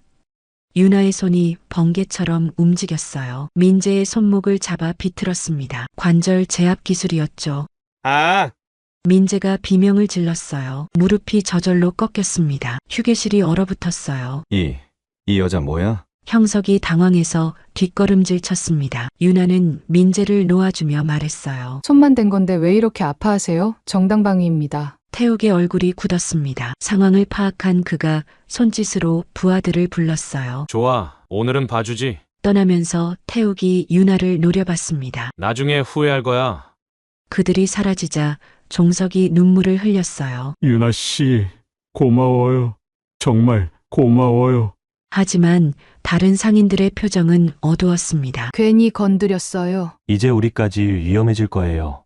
상인회장 상철이 한숨을 쉬며 말했죠. 서윤아 씨, 조용히 넘어가는 게 좋았을 텐데. 유나는 처음으로 공동체의 차가운 시선을 느꼈어요. 마음 한구석이 아렸습니다. 그때 미란이 다가왔어요. 잘하신 거예요. 누군가는 나서야죠. 미란의 따뜻한 말에 유나는 겨우 미소를 지었습니다. 그날 밤 11시 유나는 카페를 정리하고 있었어요. 갑자기 창밖이 빨갛게 물들었습니다. 연기 냄새가 났어요. 불이야! 유나는 뛰어나갔습니다. 미란의 꽃집에서 불길이 치솟고 있었어요. 1층 입구가 완전히 막혀 있었죠. 준호가 2층에 있어요. 미란이 울부짖었습니다. 중학생 아들 준호가 학원 갔다가 막 집에 들어간 참이었어요. 주변 사람들이 119에 신고했지만 소방차가 오려면 10분은 걸릴 거였습니다. 유나의 머릿속에서 계산이 빠르게 돌아갔어요. 뿐이면 늦어. 제가 들어갈게요. 유나는 주변 가게에서 소화기 2개를 가져왔습니다. 그리고 물통을 찾아 수건을 적셨어요. 수중 침투 훈련 때 배운 호흡법이 떠올랐죠. 젖은 수건으로 코와 입을 막았습니다. 소화기를 뿌리며 진입로를 확보했어요. 연기가 자욱했지만 유나는 낮은 자세를 유지하며 앞으로 나아갔습니다. 계단이 불길에 막혀 있었어요. 유나는 순간적으로 판단했습니다. 창밖에 간판이 보였죠. 암벽 등반 훈련이 떠올랐어요. 창문을 깨고 밖으로 나갔습니다. 간판을 타고 2층으로 올라갔어요. 맨손으로 벽을 짚으며 올라가는 모습에 아래서 지켜보던 사람들이 숨을 멈췄죠. 2층 창문을 발로 차서 깼습니다. 준호야, 어디 있니? 연기 속에서 준호를 발견했어요. 의식을 잃은 상태였습니다. 유나는 즉시 심폐소생술을 시작했어요. 하나, 둘, 셋. 가슴 압박과 인공호흡을 반복했습니다. UDT 의무 훈련이 몸에 배어 있었죠. 준호가 기침을 하며 눈을 떴어요. 이모, 괜찮아. 이모가 구해줄게. 유나는 준호를 등에 업었습니다. 그리고 창문 밖으로 나갔어요. 2층에서 1층까지 간판과 전선을 이용해 천천히 내려왔습니다. 시장 상인 30여 명이 모두 지켜보고 있었어요. 4분 30초 전체 구조 시간이었습니다. 소방관들이 도착했을 때 유나는 이미 준호를 안전한 곳으로 옮긴 뒤였죠. 어떻게 이런 일을 소방대장이 감탄했습니다. 그때 유나의 눈에 도망가는 그림자가 보였어요. 본능이 움직였습니다. 유나는 전력으로 뛰기 시작했어요. 시장 골목을 100m 질주했습니다. UDT 체력 훈련 덕분에 숨도 차지 않았죠. 범인을 따라잡았습니다. 그가 흉기를 꺼냈어요. 칼이었습니다. 가까이 오지 마. 유나는 침착했어요. 순간적으로 몸을 낮춰 상대의 중심을 무너뜨렸습니다. 그리고 손목을 잡아 비틀었어요. 칼이 떨어졌죠. 팔꿈치를 꺾어 제압했습니다. 으악! 나 장태욱이 시킨 거지. 범인이 몸을 떨었어요.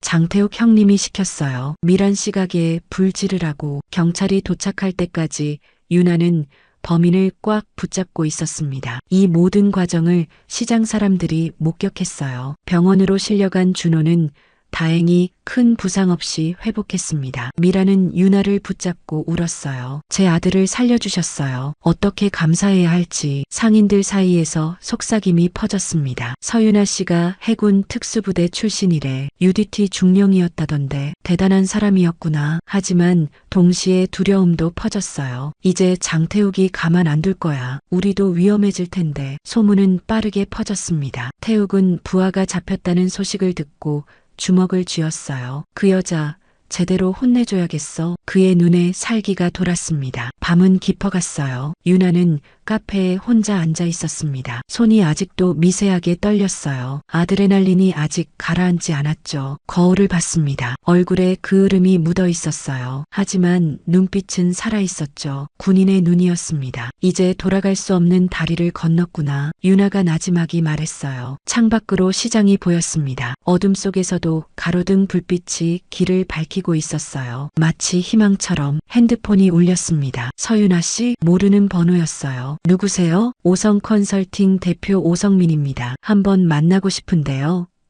유나의 눈빛이 차가워졌습니다. 진짜적인 모습을 드러낸 것이었어요. 어두운 사무실. 태욱이 의자에 깊숙이 기댔어요. 담배 연기가 천장으로 올라갔습니다. 그의 얼굴은 그림자에 가려져 있었죠.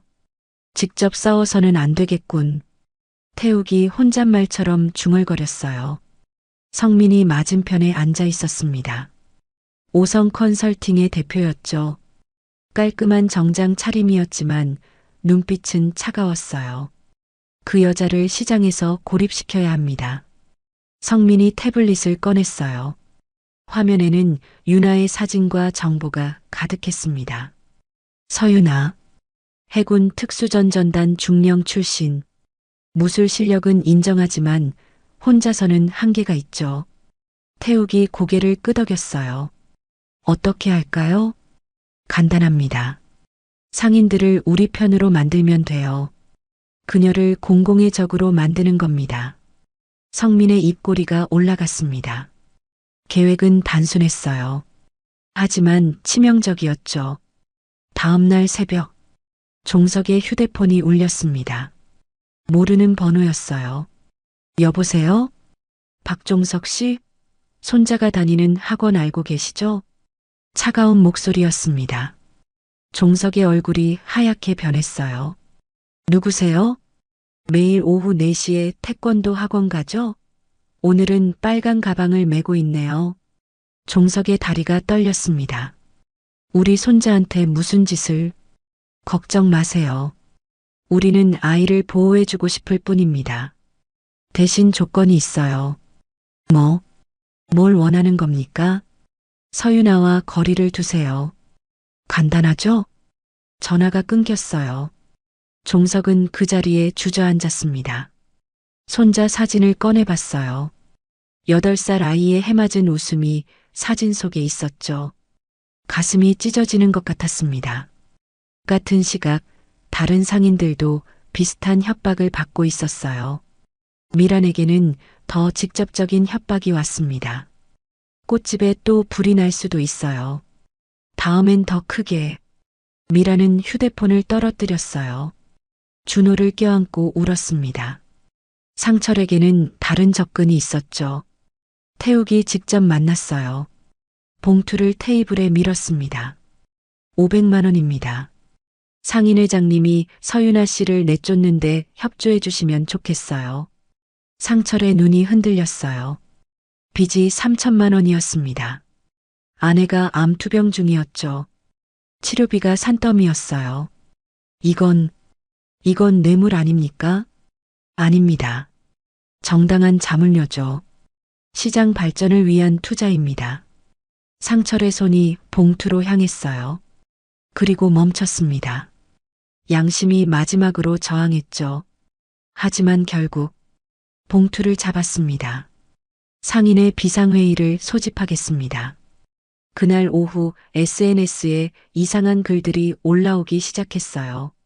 마포 중앙시장 카페 WAV, 불친절 최악, 군인 출신 사장, 손님한테 윽박질러, 커피 맛도 없고 비싸기만 해. 가짜 리뷰였습니다. 하지만 사람들은 믿었어요. 시장 상인 단톡방에도 익명의 글이 도배됐죠. 서유나가 사실은 부동산 투기꾼이래요. 전통시장 이미지 망치는 사람. 젠트리피케이션의 시작. 거짓말이었어요. 하지만 반복되니 진실처럼 보였습니다. 며칠 만에 온라인은 유나를 비난하는 글로 가득 찼어요. 댓글은 300개를 넘었죠. 이런 사람이 시장에 있으면 안 돼. 군인 출신이라 폭력적인가 봐. 카페 때문에 시장 분위기 망쳐. 유나는 휴대폰을 내려놨습니다. 손이 떨렸어요. 분노 때문이 아니었습니다. 상처 때문이었죠. 경제적 압박도 시작됐어요. 원두 납품업체에서 전화가 왔습니다.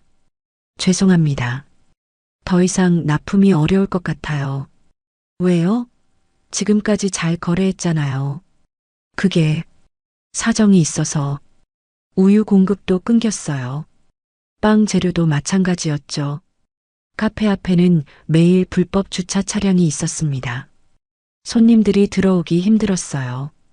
일주일 만에 매출이 70% 떨어졌습니다.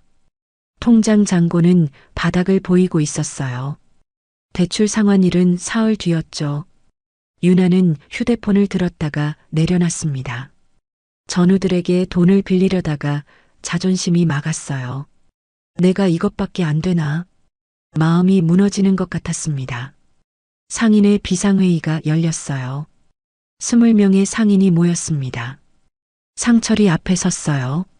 서윤아 씨 때문에 시장이 위험해지고 있습니다. 종석이 일어났어요. 무슨 소리입니까? 서윤아 씨는 우리를 도왔어요. 도왔다고요? 장태욱과 싸워서 우리를 위험에 빠뜨렸죠. 상철의 목소리가 높아졌습니다. 돈을 받은 죄책감이 그를 더 공격적으로 만들었어요. 임대계약을 해지하자는 안건을 표결하겠습니다. 20명 중 15명이 손을 들었어요. 종석과 미라는 끝까지 들지 않았습니다. 하지만 소수였죠. 회의가 끝나고 종석이 유나를 찾아왔어요. 아니, 찾아오려고 했어요. 카페 앞에서 발걸음을 멈췄습니다. 손자 얼굴이 떠올랐거든요. 미안해. 정말 미안해. 종석은 눈물을 흘리며 돌아섰어요. 미란도 마찬가지였습니다. 문자를 보냈어요. 미안하지만 당분간 거리를 둬야겠어요. 짧은 문자였지만 유나에게는 칼처럼 아팠습니다.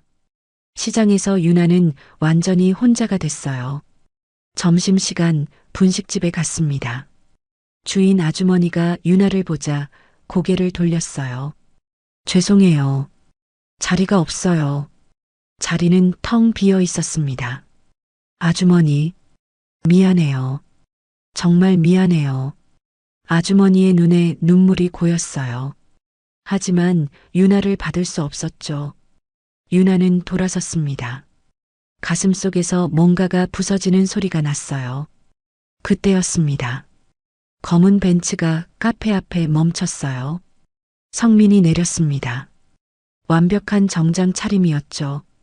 미소를 띠고 있었지만 눈은 웃지 않았어요. 서윤아 씨, 잠깐 얘기 좀 할까요? 유나는 성민을 카페로 안내했어요. 성민이 둘러봤습니다. 좋은 카페네요. 아깝습니다. 무슨 말씀이신가요? 이대로 가면 한 달도 못 버틸 거라는 말입니다. 성민이 서류 가방을 열었어요. 수표 뭉치가 보였습니다. 제안을 하나 하죠. 카페 3년 임대료 면제, 현금 1억, 그리고 우리 프로젝트 홍보대사. 유나의 눈빛이 차가워졌어요. 조건이 뭐죠? 간단해요. 장태욱 씨 고소 취하하고 앞으로 우리 사업에 협조하면 됩니다. 거절하면요? 성민이 창밖을 가리켰어요. 보이시죠? 텅 빈 시장 골목. 아무도 당신 편이 아닙니다. 순간 유나의 마음이 흔들렸어요. 1억이면 모든 빚을 갚을 수 있었습니다. 다시 시작할 수도 있었죠. 하지만 사람을 돈으로 산다고 생각하세요? 유나의 목소리가 단단했습니다. 성민이 일어났어요. 후회하실 겁니다. 이 기회를 놓치면 이 시장에서 못 버텨요. 그건 제가 판단할 일입니다. 성민이 나가면서 마지막으로 말했어요. 군인 출신이라 고집이 세시네요. 하지만 전쟁에서 혼자 싸워서 이긴 사람은 없습니다. 문이 닫혔어요. 유나는 의자에 힘없이 앉았습니다. 밤이 됐어요. 유나는 카페에 혼자 앉아 재무제표를 봤습니다. 숫자들이 빨갛게 표시돼 있었어요. 적자, 적자, 적자. 이번 달 대출 상환은 불가능했습니다. 다음 달 임대료도 위험했죠. 휴대폰 갤러리를 열었어요. UDT 동기들과 찍은 사진이 있었습니다. 모두 웃고 있었죠. 그때는 행복했어요. 동료가 있었으니까요. 눈물이 흘렀습니다. 내가 잘못 선택한 걸까? 유나가 혼잣말했어요. 그냥 군대에 남을 걸. 평범하게 살고 싶었는데. 거울을 봤습니다. 피곤한 얼굴이 보였어요. 눈 밑에 다크서클이 짙었죠. 서윤아, 넌 원래 이런 사람 아니었잖아. 자신에게 말했습니다. 그때 문득 준호의 얼굴이 떠올랐어요. 불길 속에서 구해낸 그 아이. 이모, 고마워요라고 말하던 그 맑은 눈. 그래도 유나가 숨을 깊게 들이쉬었어요. 그 아이는 살렸잖아. 그건 후회 안 해. 작은 위로였습니다.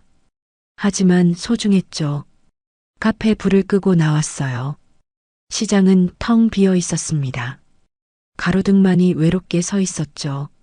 셔터를 내리며 유나가 중얼거렸어요. 내일은 어떻게 될까?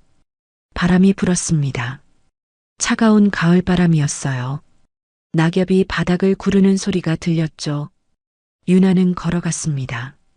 외로운 발걸음이었어요. 하지만 아직 멈추지 않았죠. 휴대폰이 울렸습니다. 선이었어요. UDT 동기였죠. 유나야, 괜찮아?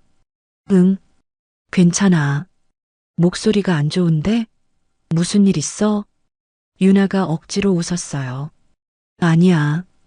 그냥 좀 피곤해서. 거짓말하지 마. 우리가 얼마나 오래 알았는데. 선희의 목소리가 따뜻했습니다.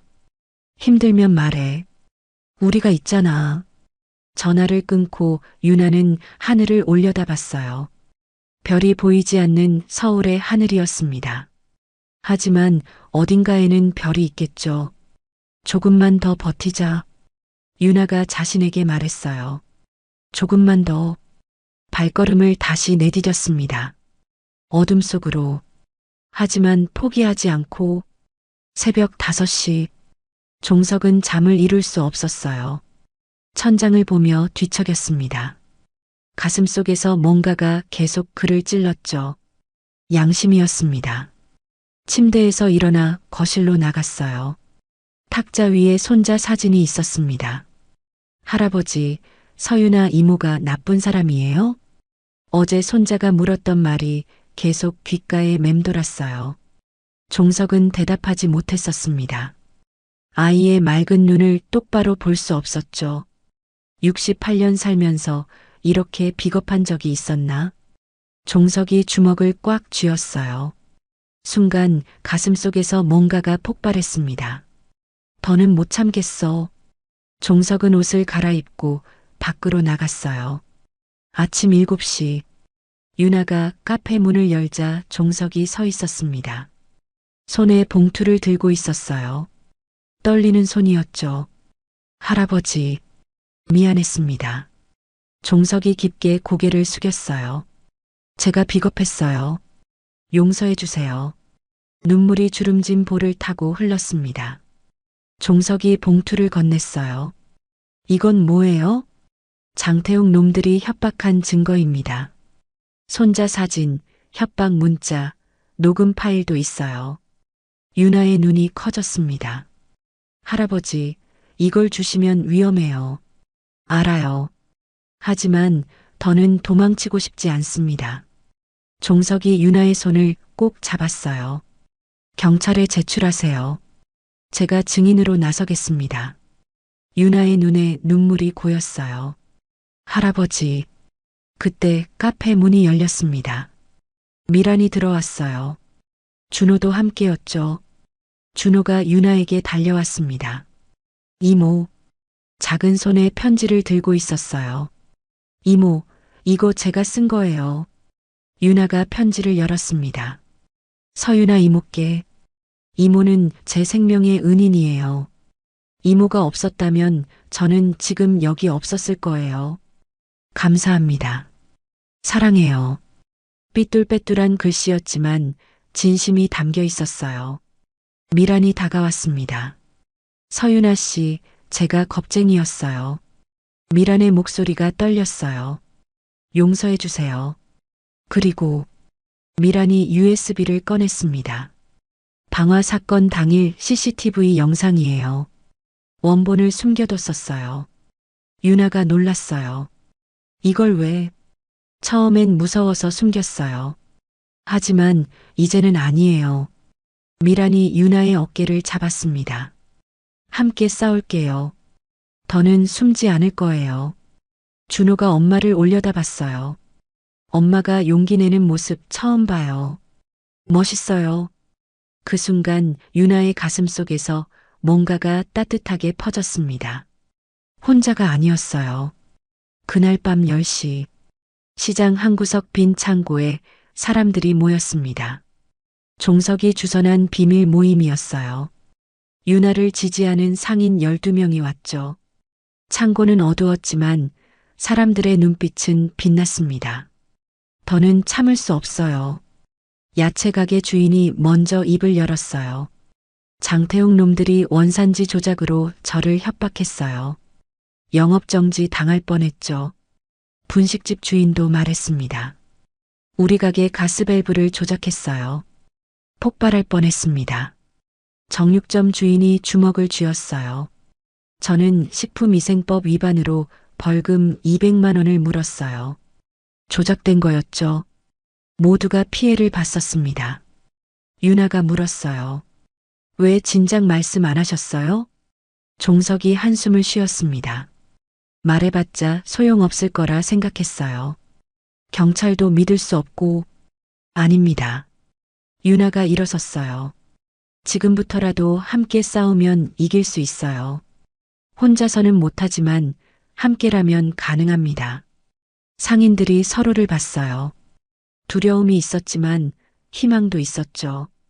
다음 날 오전, 카페에 낯선 남자가 들어왔습니다. 30대 중반의 강직한 인상이었어요. 서윤아 씨죠? 전 서울 마포경찰서 광역수사대 최동욱 경위입니다. 동욱이 신분증을 보여줬어요. 유나가 긴장했습니다. 무슨 일이신가요? 동욱이 태블릿을 꺼냈어요. 저희가 6개월 전부터 오성 컨설팅을 내사하고 있었습니다. 화면에는 수많은 문서와 사진이 있었어요. 오성민과 구청 도시재생과장의 유착관계를 조사 중이죠. 유나의 눈이 반짝였습니다. 그럼, 네, 맞습니다. 구청 공무원이 프로젝트 정보를 미리 제공했어요. 오성 컨설팅이 독점 수주한 겁니다.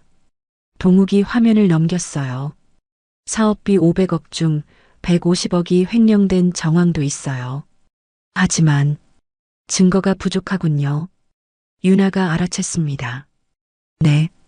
그래서 서윤아 씨가 모은 증거가 필요합니다. 유나는 종석과 미란에게 받은 자료를 모두 건넸어요. 동욱의 표정이 밝아졌습니다. 이 정도면 영장 청구가 가능합니다. 며칠만 기다려주세요. 그 후 놀라운 일이 일어났어요. 상인들이 자발적으로 증거를 모으기 시작한 겁니다. 젊은 상인 한 명이 SNS 여론 조작을 추적했어요. IP 주소를 확보했죠. 모두 오성 컨설팅 사무실에서 나온 거였습니다. 다른 상인들은 CCTV 영상을 수집했어요.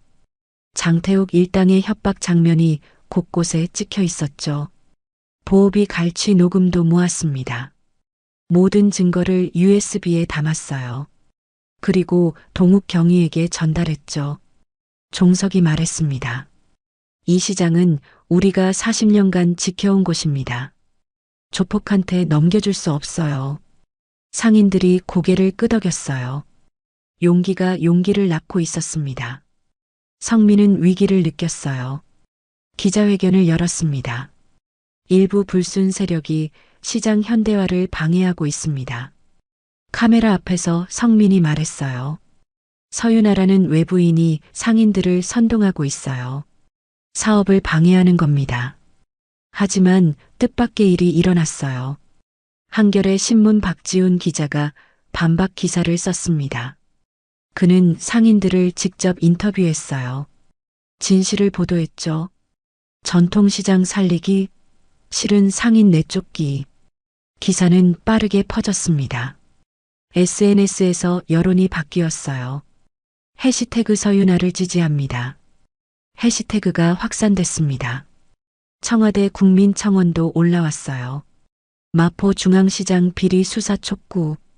3만 명이 서명했습니다. 태욱은 분노했어요. 이대로는 안 돼. 그는 이성을 잃었습니다. 그날 밤, 태욱이 부하 10명과 함께 카페로 향했어요. 하지만 유나는 준비하고 있었습니다. 카페 곳곳에 소형 카메라 20개를 설치했어요. 실시간 스트리밍도 준비했죠. 태욱 일당이 카페 문을 부수고 들어왔습니다. 테이블을 뒤엎었어요. 의자를 던졌죠. 서윤아, 어디 있어? 태욱이 소리쳤습니다. 모든 장면이 실시간으로 방송됐어요. 수천 명이 지켜봤습니다. 유나는 옥상에 있었어요. 경찰에 신고한 뒤 기다렸죠. 사이렌 소리가 가까워졌습니다. 유나가 옥상에서 뛰어내렸어요. 아니, 정확히는 로프를 타고 내려왔죠. UDT 하강 기술이었습니다. 카페 안으로 들어갔어요. 1대 10. 숫자는 불리했습니다. 하지만 유나는 침착했어요. 장태욱 씨, 이제 끝입니다. 뭐가 끝이야? 태욱이 달려들었어요. 유나는 가볍게 피했습니다. 그리고 태욱의 팔을 잡아 넘어뜨렸어요. 다른 부하들이 공격했지만 유나는 흔들리지 않았습니다. 정확한 타격과 제압 기술, 군에서 배운 모든 것을 사용했어요. 그때 문이 열렸습니다. 동욱 경위와 형사 15명이 들어왔어요. 모두 꼼짝 마. 경찰이다. 태욱 일당이 포위됐습니다. 저항할 수 없었어요. 수갑이 채워졌습니다. 태욱이 유나를 노려봤어요. 내가 이긴 거 아니야. 오성민이 있어. 유나가 조용히 웃었습니다. 곧 알게 될 겁니다. 다음 날 아침 뉴스 속보가 떴어요. 검찰 수사관 10명이 오성 컨설팅 본사를 급습했습니다. 압수수색이 시작됐어요. 성민이 긴급 체포됐습니다. 구청 도시재생과장도 마찬가지였죠. 마포시장 현대화 비리 수사, 500억 규모 횡령 의혹. 방송 자막이 떴어요. 유나는 카페에서 뉴스를 봤습니다. 안도의 한숨이 나왔어요. 끝이 보였습니다. 창밖을 봤어요. 상인들이 하나둘 모여들고 있었습니다. 종석이 먼저 박수를 쳤어요. 다른 상인들도 따라했습니다. 박수 소리가 시장 전체에 울려 퍼졌어요. 유나가 카페 문을 열고 나갔습니다. 종석이 다가와 유나를 꽉 안았어요. 고생했어요. 정말 고생했어요. 미란도 울며 안겼습니다. 우리가 이겼어요. 상인들이 환호했어요. 함께 싸워서 이긴 것이었습니다. 유나의 눈에도 눈물이 고였어요. 혼자가 아니었기에 가능했던 승리였습니다. 3개월 후 서울중앙지방법원 대법정이 가득 찼어요. 유나는 방청석 앞줄에 앉아 있었습니다. 옆에는 종석과 미란, 그리고 다른 상인들이 있었죠. 판사가 입을 열었어요. 피고인 장태욱, 특정범죄 가중처벌법 위반 혐의로 징역 7년을 선고합니다. 법정이 술렁였어요. 피고인 오성민, 횡령 및 배임 혐의로 징역 9년, 추징금 80억 원을 선고합니다. 성민의 얼굴이 하얗게 변했습니다. 구청 도시재생과장 김영수, 뇌물수수 및 직권남용으로 징역 5년을 선고합니다. 판사가 마지막으로 말했어요. 공공사업을 사익 추구 수단으로 악용한 중대 범죄입니다. 유나의 눈에서 눈물이 흘렀어요. 끝났습니다. 정말로 끝났어요. 종석이 유나의 손을 꽉 잡았습니다. 드디어 끝났습니다. 법원을 나오자 기자들이 몰려들었어요. 서윤아 씨, 소감 한 말씀 해주세요. 유나가 마이크 앞에 섰습니다. 혼자서는 할 수 없었어요. 시장 상인분들의 용기가 있었기에 가능했습니다. 봄이 왔어요. 시장은 완전히 달라졌습니다. 새로운 시장 현대화 프로젝트가 시작됐어요. 이번엔 달랐죠. 상인들이 주도했습니다. 매주 금요일마다 주민 설명회가 열렸어요. 투명한 예산 집행, 모든 과정이 공개됐습니다. 상인회장에 종석이 선출됐어요. 이제 우리가 주인입니다. 우리 손으로 시장을 가꿉시다. 종석의 목소리에 힘이 있었습니다. 화장실이 리모델링 됐어요.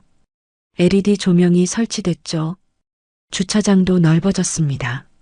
하지만 전통의 정치는 그대로였어요. 100년의 역사가 깃든 시장의 영혼은 변하지 않았죠. 유나의 카페 WAVE. 손님이 넘쳐났어요. 악성 리뷰는 모두 삭제됐습니다. 사과문이 올라왔죠. 의리 있는 카페. 새로운 별명이 생겼어요. 언론 보도 후 전국에서 사람들이 찾아왔습니다. 매출이 2배로 뛰었어요. 대출을 모두 갚았습니다. 첫 흑자를 기록했어요. 유나는 직원 2명을 고용했습니다. 시장 상인 자녀들을 우선 채용했죠. 메뉴판에 새로운 커피가 추가됐어요. 준호 스페셜, 미란의 아들 이름을 딴 메뉴였습니다. 수익금 일부는 시장 장학금으로 기부했어요. 미란의 꽃집도 새롭게 단장했습니다. 준호가 학교에서 발표대회에 나갔어요. 나의 영웅, 서유나 이모. 1등을 했습니다. 준호가 유나를 찾아왔어요. 이모, 저도 나중에 사람들을 돕는 일을 하고 싶어요. 유나가 준호의 머리를 쓰다듬었습니다. 넌 할 수 있어. 주말마다 준호는 카페에서 자원봉사를 했어요. 테이블을 닦고 설거지를 도왔죠. 이모, 무서울 때는 어떻게 용기를 내요? 준호가 물었어요. 유나가 미소 지었습니다. 무서운 게 정상이야. 그래도 해야 할 일이 있으면 하는 거지. 종석의 손자도 시장 장학금을 받았어요. 학원비 걱정이 사라졌습니다. 건어물 가게 매출도 올랐어요. 온라인 판매를 시작했거든요. 젊은 상인들이 도와줬죠. 종석이 말했어요. 70평생 살면서 가장 보람 있는 일이었어. 손자가 종석을 자랑스러워했습니다. 할아버지도 영웅이에요. 6개월이 지났어요. 서울시청 대강당 시민영웅상 시상식이 열렸습니다. 유나는 평상복을 입고 갔어요. 정장은 어색했거든요. 시장이 상패를 건넸습니다. 서유나 씨는 정의와 용기의 상징입니다.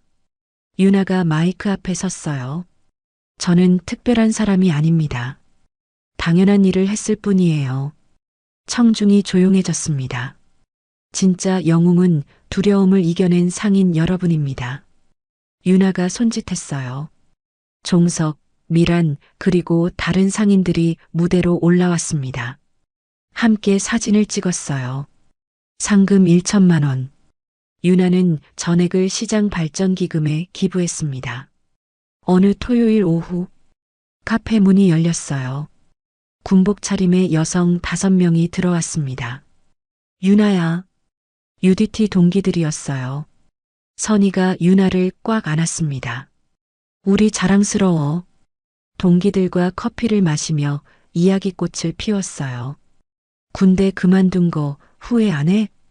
선희가 물었습니다. 유나가 창밖을 봤어요. 시장이 보였습니다. 활기찬 모습이었죠.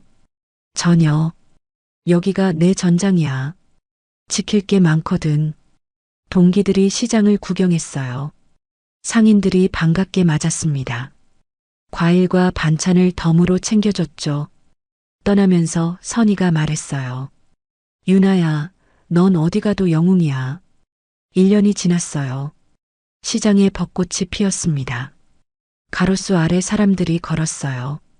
주말마다 플리마켓이 열렸습니다. 젊은 사람들이 많이 왔죠. 전통과 현대가 조화를 이뤘어요. 상인들의 매출이 30% 올랐습니다. 청년 창업자 5명이 새로 들어왔어요. 유나의 카페가 롤모델이었죠. MBC 다큐멘터리 팀이 왔습니다. 기적의 시장, 마포 중앙시장, 전국에 방송됐어요. 다른 시장에서 벤치마킹을 왔습니다. 유나의 하루는 여전했어요. 매일 아침 6시 조깅, 카페 운영, 평범하지만 의미 있는 삶이었습니다. 가끔 상인들의 법률 상담을 도왔어요. 갈등이 생기면 중재 역할도 했죠. 시장 방범대 자문위원, 새로운 역할이었습니다. 하지만 유나는 평범한 카페 주인으로 만족했어요. 저녁에는 UDT 후배들을 온라인으로 지도했습니다. 저녁해도 군인 정신은 영원해. 유나가 늘 하는 말이었어요. 2년 후 다른 지역 전통시장에서 사건이 일어났어요. 조폭들이 상인을 괴롭히고 있었죠. 그곳 상인들이 유나를 찾아왔습니다. 어떻게 해야 하나요? 유나가 말했어요. 혼자서는 할 수 없어요. 하지만 함께하면 가능해요. 조언을 받은 상인들이 용기를 냈습니다. 성공했어요. 전국 각지에서 제2의 서윤아들이 나타났습니다. 시민 용기의 연쇄 반응이었어요. 어느 봄날 오후, 유나는 카페 창가에 앉았어요. 시장이 한눈에 보였습니다. 아이들이 뛰어놀고 있었어요. 상인들의 웃음소리가 들렸죠. 평화로운 풍경이었습니다. 순간 가슴속에서 뭔가가 따뜻하게 퍼졌어요. 이게 내가 원했던 평범한 삶이구나. 유나가 생각했습니다. 하지만 평범함 속에 특별함이 있었어요. 정의를 지킨 평범함이었죠. 유나가 일어섰어요. 새로운 손님이 들어왔습니다. 어서 오세요. 밝은 목소리로 인사했어요. 그날도 유나의 하루는 계속됐습니다. 평범하지만 의미 있게 해가 지고 있었어요. 노을이 시장을 붉게 물들였습니다. 유나가 카페 문을 정리하며 생각했어요. 정의는 멀리 있지 않아. 창밖을 봤습니다. 시장 사람들이 하루를 마무리하고 있었어요. 우리 안에 있지. 마지막으로 한 가지 더. 용기를 내세요. 유나가 혼잣말처럼 중얼거렸어요. 세상은 당신의 작은 용기를 기다리고 있습니다. 카페 불을 끄고 나왔어요. 내일도 또 하루가 시작될 거였습니다. 평범하지만 특별한 하루가